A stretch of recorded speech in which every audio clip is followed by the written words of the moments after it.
እኛ ኢየሱስን ተመልክተን የምንሮጥ ሯጮች ነን። 600 ሰው አንመለከትም፣ አንድ ሰው ብቻ። ቸርች ስትመጡ መመልከት ያለባችሁ አንድ ሰው ብቻ፣ ሰው የሆነ ክርስቶስ፣ ፍጹም የሆነ ክርስቶስ።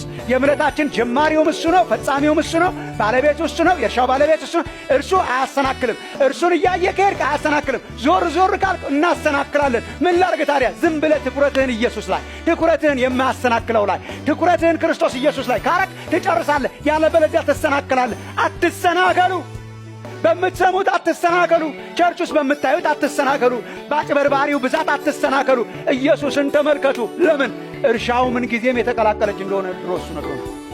አላችሁ እግዚአብሔር መንግሥት ውስጥ ባሉ ሰዎች ተሰናክላችሁ በሐዘን ውስጥ ያላችሁ አላችሁ። አገልጋዮች፣ እንክርዳድ አገልጋዮች ያሰናከሏችሁ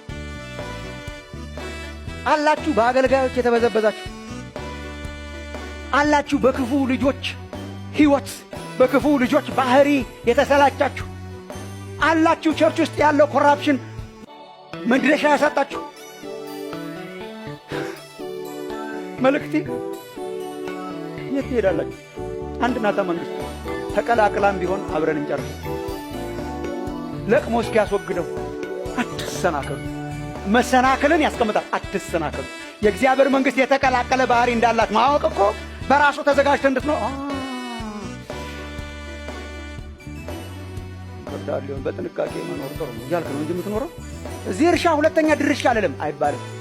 በእርሻው ተሰማሩ፣ እንክርዳዱን ተጸየፉ። አትሰናከሉ። እንደዚህ አይነት ሰዎች ይኖሩ እንደሆነ በኋላ እንጸልይላችኋል። በሰው ተሰናክላችሁ ከእግዚአብሔር መንግሥት እርሻ ይወጣችሁ የደከማችሁ አትሰናከሉ። አትሰላችሁ።